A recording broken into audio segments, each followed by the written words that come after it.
Welcome to the training video on using Sabisu Flow. To get the most out of this content, we recommend that you first watch our videos on workplaces and pages and creating a Sabisu flow. In this video, we'll explain how to use a flow once you've built it. Let's start with tree nodes. Here you can see a list of areas that we've created. These are called tree nodes and help you segregate the records. Only administrators of the community or the creator of the flow tool can add new tree nodes or edit existing ones. To add a new parent node, make sure that all is selected. If you want to create a new child node underneath an existing node, then just make sure that the parent is selected.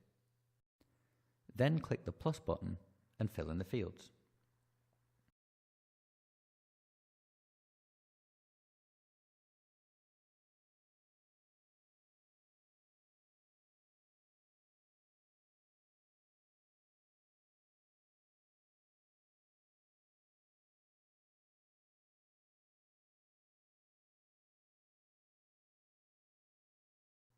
Each tree node can have security.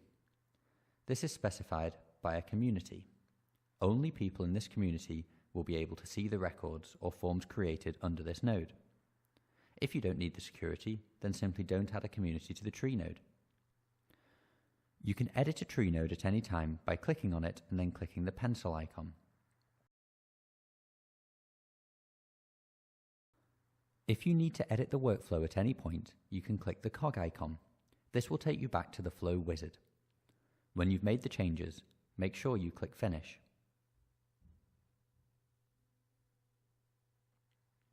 Under the cog menu, you'll also see an option to export to Excel. Selecting this will mean that any information showing in the flow table will be exported to an Excel spreadsheet. However, if you have any filters applied, it will only export the data being shown in the filters.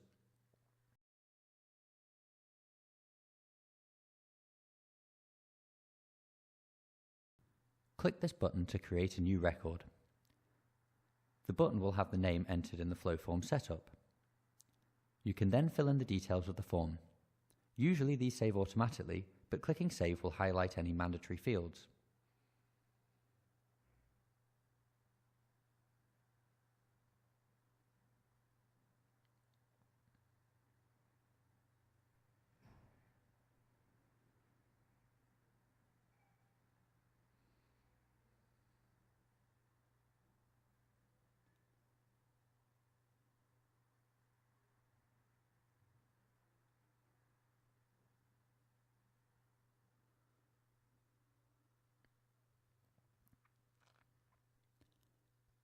If you create a record under the wrong tree node, you are able to move it by using the record menu.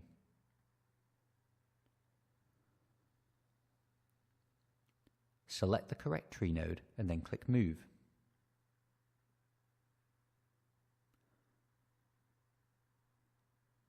Within the record, you are able to print it, delete it, and archive it. Archiving is an alternative to deleting and means that you keep the history of any records that don't need to be actively monitored. This can also be undone. Archive records are hidden by default in the table and card view. However, you can show them via the workflow menu. Doing this adds in some extra columns so you can see when it was archived and who by.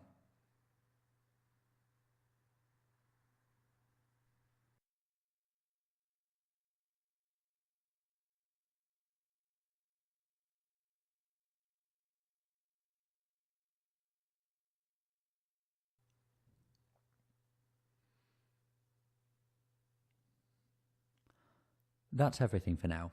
We recommend watching the next video in the series on Sabisu Go, but there's lots of other videos available from our wiki to help you on your way.